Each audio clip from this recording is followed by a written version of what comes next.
अस्सलाम वालेकुम YouTube family, क्या हाल चाल है आप लोगों के। अल्हम्दुलिल्लाह मैं ठीक हूँ। आप लोग भी जहाँ कहीं भी होंगे ठीक होंगी।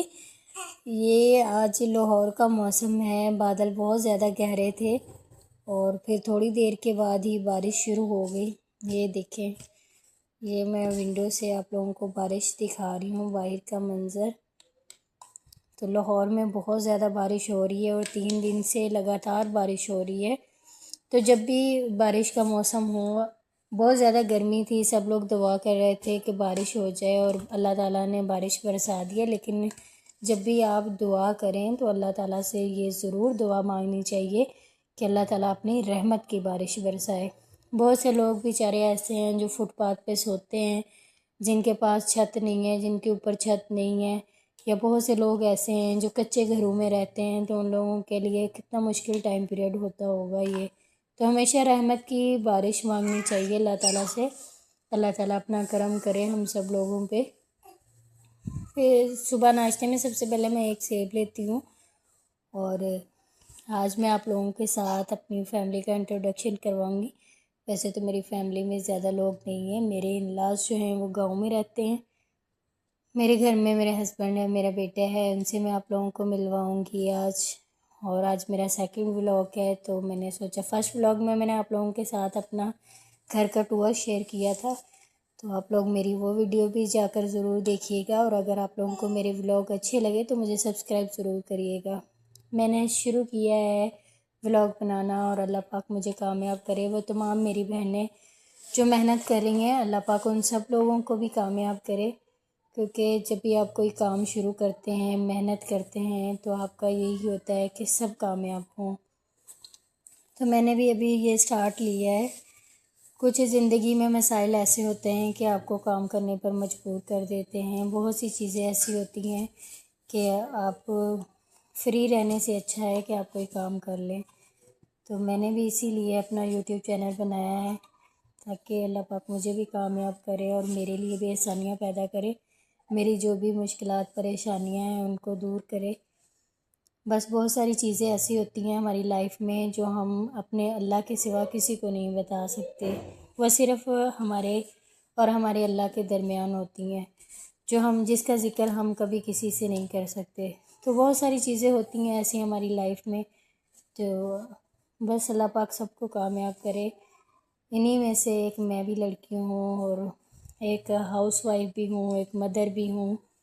अल्हम्दुलिल्लाह मेरे हस्बैंड बहुत अच्छे हैं, बहुत अच्छे हैं, हर चीज़ में सपोर्ट करते हैं और मैं बहुत खुश नसीब हूँ कि मुझे उन जैसा हस्बैंड मिला है। सुबह सबसे पहले मैंने नाश्ते में एक सेब लिया था क्योंकि मेरा जो ब्लड है वो बहुत कम हो गया है, एच भी कम हो गई है, मुझे सारा दिन चक्कर फील होते हैं। इस वजह से मैं सुबह नाश्ते में एक सेब लेती हूँ, फिर उसके बाद थोड़ा टाइम ठहर के फिर नाश्ता करती हूँ। ये 12 बजे का टाइम है, अब 12 बजे मैं नाश्ता कर रही हूँ। तो मेरे हस्बैंड भी उठ गए थे, हम ये नाश्ता करने लगे। इधर मेरे बेटे ने अपना फीडर पी लिया और जब ये ख़त्म कर लेता है फिर उसके साथ खेलता रहता है। कभी उसको नीचे गिराएगा, कभी दूध नीचे गिराएगा, तो ये इस तरह के काम करता है। जो मदर्स मेरा व्लॉग देख रही हैं, मेरा उन लोगों से एक सवाल है, प्लीज़ कमेंट सेक्शन में ज़रूर जवाब दीजिएगा। मेरा बेटा 9 महीने का हो गया लेकिन उसके अभी तक दांत नहीं निकले। वो मदर्स जिनके बच्चों के देर से दांत निकले हैं तो मुझे ज़रूर गाइड कीजिएगा, ये कोई मसला तो नहीं है। मेरी फ्रेंड ने मुझे बताया था कि वो डॉक्टर के पास गई थी और उसकी बेटी के भी दांत देर से निकले हैं। तो डॉक्टर ने उसे आगे से मजाक में कहा कि कोई बात नहीं, अगर आपकी बेटी के दांत देर से निकले हैं तो आपने क्या उससे बादाम तड़वाने हैं। तो वह हंसने लग गई। तो इस वजह से मैं डॉक्टर के पास नहीं जाती कि मैं डॉक्टर को जाकर कहूँगी मेरे बेटे के अभी तक दांत नहीं निकले, तो वह डॉक्टर आगे से यही ना कहे कि आपने क्या उसे इस उम्र में खिलाना है जो आपको उसके दांत चाहिए। तो बस आप मदर मुझे गाइड कीजिएगा कि बच्चों के दांत, किसी बच्चे के दांत देर से भी निकलते हैं। मेरा तो पहला बेटा है, ये बैठा हुआ है इधर, थोड़ी थोड़ी देर के बाद ये अपने कपड़े गंदे कर लेता है और सारा दिन मैं इसके कपड़े चेंज करने पे रहती हूँ। फिर खुद की तबीयत भी सही नहीं है। और ये मेरा शहज़ादा इधर बैठा हुआ है। सबसे पहले तो इससे मिलने, फिर मैं अपने हस्बैंड से भी आप लोगों की मुलाकात करवाऊँगी। ये मेरा बेटा है शहज़ादा मेरा, और मैंने इसको ऐसे ही कपड़े पहना दिए।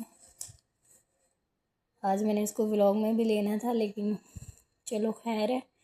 ये मेरा प्यारा सा शहज़ादा है, मेरा बेटा है। अल्लाह ताला ने मुझे बेटे की नेमत से नवाजा, पहली औलाद से नवाजा।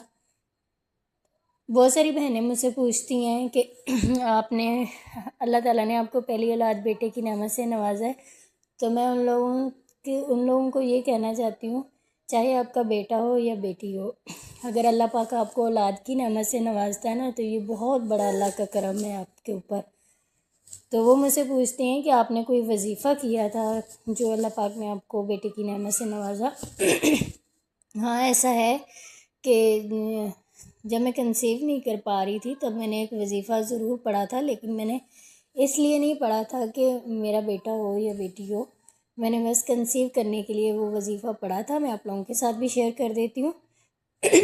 रमज़ान के दिन थे और रमज़ान के दिनों में मैंने शुरू किया था, और मैं सूरत 3 11 दफ़ा पढ़ती थी और पानी पे दम करके पीती थी, और सूरत मोहम्मद पढ़ती थी।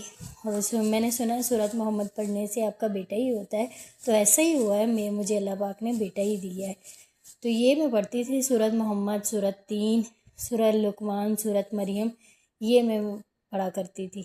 ये रात को इसके बाबा आ गए थे, चले अब मेरे हस्बैंड से भी मिलने आप लोग। ये मेरे हस्बैंड हैं, और ये घर आके इन्होंने सबसे पहले बस इनका बेटा सोया भी हो ना, तो इन्होंने इसको उठाना है और उठा के फिर इसके साथ खेलना है। जब तक ये इनके साथ खेल नहीं लेता तो इनको भी सुकून नहीं होता। तो ये मेरे हस्बैंड हैं और वह खेल रहे हैं मेरे बेटे के साथ, दोनों मिलके बाप बेटा खेलते हैं, और ये भी बहुत खुश होता है अपने बाबा के साथ। सारा दिन इसको मैं संभालती हूँ, लेकिन जब इसके बाबा घर आते हैं ना, फिर ये मेरे पास भी नहीं आता। वैसे तो बेटे जो हैं वो माँओं के दीवाने होते हैं, ये अपने बाबा का दीवाना है। इसके बाबा इसे प्यार भी बहुत करते हैं इस वजह से, और ये रात को सोता भी अपने बाबा के साथ है। तो ये इसका लगाव जो है ना वो ज़्यादा अपने बाबा के साथ है। तो ये मेरी छोटी सी फैमिली है, मेरे हस्बैंड है, मेरा बेटा है, और घर में मैं हूँ। बस आप लोगों को हर वक्त ना अपने सुकून के लिए दुआ मांगनी चाहिए, चाहे आपके घर में ज़्यादा लोग रहते हों या चाहे आप लोग कम लोग अपने घर में रहते हों, तो अल्लाह से ये हमेशा ज़रूर दुआ मांगनी चाहिए कि हमारे घर में सुकून हो। जिस घर में सुकून होता है वहीं अच्छी ज़िंदगी होती है। चाहे आपके पास लग्ज़री लाइफ ना भी हो, फिर भी आपकी ज़िंदगी है वो बहुत सुकून से गुज़रती है। ये ज़रूरी नहीं है कि आपके पास बहुत बड़ा घर हो, लग्ज़री घर हो, गाड़ी हो, हर चीज़ आपके पास मौजूद हो तो ही आपकी ज़िंदगी में सुकून आ सकता है। अगर अल्लाह आपको अच्छे शौहर से नवाजता है, अच्छी नेमतों से नवाजता है, तो ये भी ज़िंदगी का बहुत बड़ा सुकून है। और अल्हम्दुलिल्लाह मेरी ज़िंदगी में बहुत सुकून है, और मैं अपनी ये छोटी सी फैमिली के साथ बहुत ज़्यादा हैप्पी रहती हूँ, खुश रहती हूँ, सुकून में रहती हूँ। तो अल्लाह ताला से जब भी लड़कियां दुआ मांगे तो अपने लिए सुकून ज़रूर मांगे, सुकून की ज़िंदगी मांगे, अपने अच्छे नसीब के लिए दुआ ज़रूर करें। अल्लाह ताला से ये ना मांगे कि हमें बहुत अच्छी लग्ज़री लाइफ मिले, वो आपकी किस्मत में लिखी होगी तो वो आपको ज़रूर मिल जाएगी। लेकिन अगर आप अल्लाह पाक से ये दुआ मांगते हैं ना कि हमारी ज़िंदगी सुकून से गुज़रे, तो बहुत खुश नसीबी की बात। तो हमेशा अल्लाह पाक से अपने लिए सुकून ज़रूर मांगे।